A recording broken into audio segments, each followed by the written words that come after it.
TBC, what's the deal? So, Carlos Takam and Joseph Parker, both of their camps have until March 11th to agree on terms. If they can't, the IBF will offer a purse bid where the mandatory challenge goes to the highest bidder, okay? So I'm on BoxingScene.com here, and I'm reading the article. Joseph Parker says, I'm 100% ready for Takam. I was born for this, all right? I'm going to read some quotes here. I'm going to give my thoughts about it. He says, this one, very mean, very physical, very powerful fighter. Uh, that's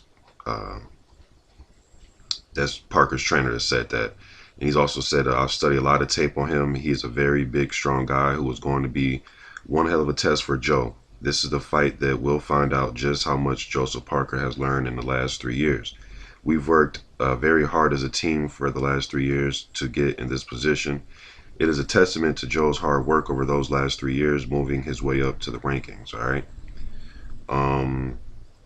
Okay, now Parker himself went on to say, bring it on.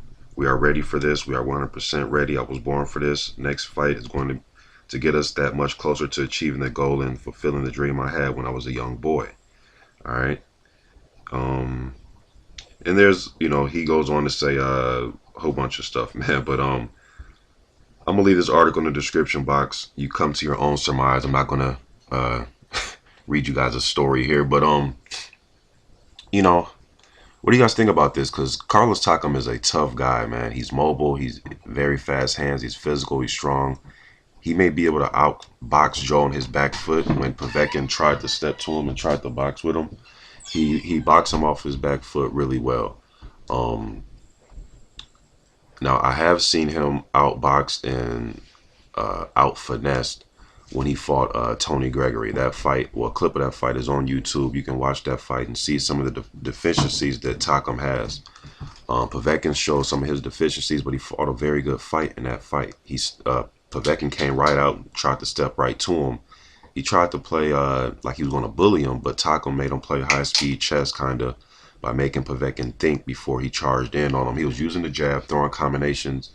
He landed some good shots on Povetkin. And, you got to give Povetkin credit for having a chin like that, because some of those combinations and shots should at least hurt Povetkin or put him down at least once, because he was landing some good shots on him. The fight against Tony Thompson, Thompson was able to use his reach to try to keep separation against Takam, but Takam just kind of ambushed him. And he looked very strong early in that fight. And then as the fight progressed, he kind of slowed down, but he had more in the tank than Thompson did, backing him up on the ropes, going to his body, landing combinations. When you try to attack him, he can go on his back foot really pretty decent. And he can use his jab and his hand speed, and he can circle you. He is susceptible to uppercuts. I do see him bend down a lot. They do list him at 6'3", I heard, or 6'2.5", 6'3". I heard some people say that they think he's closer to 6'1". 6'1", 6'2", somewhere around there. But he doesn't fight like a tall guy. But he does have fast hands, and he likes to work his jab. He also is a guy that has amateur experience. I believe he made it to one of the Olympic Games. I can't remember exactly which one, but he has good amateur experience, which nobody really talks about. I believe it was the '04 Olympics he made it to, but nobody really talks about his amateur experience, and he has a lot of it. So this is not going to be an easy fight for Parker. And I'm going to go with Carlos Takam in this fight so far from what I've seen. I think he's going to rough Joe up, man. Joe really doesn't move his head. He fights downhill. He fights with his head straight up a lot in his fights.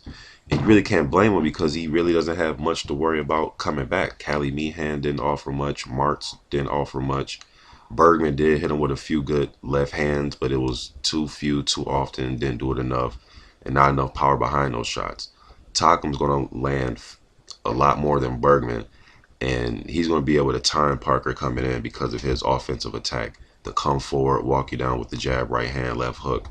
He has very fast hands, very explosive, but you can time it all. He fights at one speed, which is fast, very fast and powerful. He doesn't fight loose. He can do it sometimes, but it's not really what Parker wants to do. Bergman made him fight a little bit loose in their fight, because Bergman was able to extend the rounds in that fight. But Takam isn't going to be there to just extend rounds. If he's extending them, he's trying to win them at the same time. And I believe he's going to throw a lot of Hail Mary punches. What I mean by that is when he's bending down, like I said, he's susceptible to uppercuts. That is a shot I seen Tony Gregory land, and I seen Povetkin land some good uppercuts and hooks. He landed a very good left hook, which I think is a punch that Parker can land, because that's the punch that Povetkin knocked him fight on his back with. And then the knockdown before that was a right hand. So he can be knocked down. Povetkin showed that.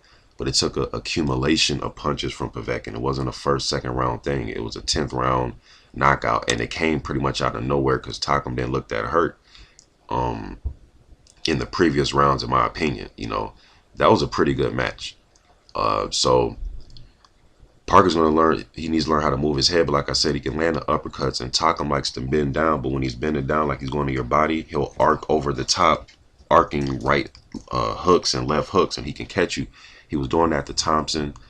Even the Perez fight, and Perez is more shifty and more, you know, crafty with his footwork and his head movement than Parker is. He's much harder to hit, although Perez has been knocked out against, you know, Povetkin, and we've seen the fight with Jennings. Takam was a draw, but I had Takam winning that fight by at least 2-3 rounds. I thought he took over down the stretch, and he was killing Perez's body. I don't know how it was a draw, but close action, you know, the refs had it a draw, but this is Parker, a huge step up. We're going to see what he's made of. We're going to see what he has. He's going to have to move his head in this fight. So for right now, if I'm picking this fight, I will have to go with Takam based on the experience, what I've seen. I think is, you know, it may be Joseph Parker's time. You know, he is a highly rated prospect, but at the same time, Takam is a very tough contender. So if Parker's able to get past this, then, you know, kind of the door will open for him as far as getting other fights. But it's going to be a very tough fight. It's a winnable fight. It's a winnable fight. I mean, Tony Gregory beat Carlos Takam before, you know what I mean? And so did Povetkin. He can implement some of both of those game plans. You know, Povetkin is a come forward guy with a very tough chin, good technique, excellent, you know, fundamentals, very solid, a solid foundation. You know what I mean? So, and we see how hard it is to keep Povetkin down. We see him go down a few times against Klitschko, although I know some of those knockdowns were pushes and throwdowns, but still, though, he took some good shots in that fight.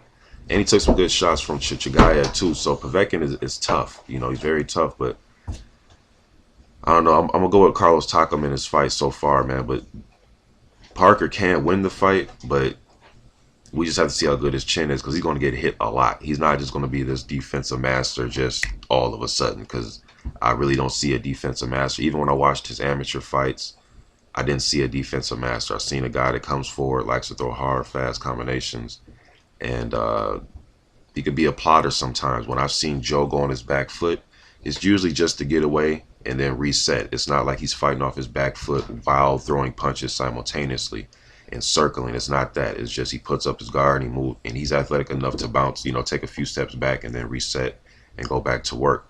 Carlos Takam is not just going to let him bounce back and then reset. Carlos Takam is going to keep walking him down with the jab, and while Parker's going back, he's not going to let him reset. He's going to make him engage into a fight. So if, you know, Parker can get to that position with Takam, and maybe they can have a mini slugfest and see who, you know, who has the better power. Just my thoughts on this fight so far. I'll be dropping a lot of videos on this fight, but I don't think my opinion is going to change. I think Joseph Parker's going to have to prove me wrong. And I know a lot of you Kiwi fans don't want to hear that, and you guys support my channel, but I got to be honest with you guys. You guys don't want to come here and have me lie to you, do you? So you don't. I mean, David Tua, another Kiwi fighter from back in the day, he had to prove himself against, you know, Ikabe Abuche and Oleg Moskiev and Hasim Rockman. So it's Joseph Parker's turn to put up or shut up. YTBC, I'm out.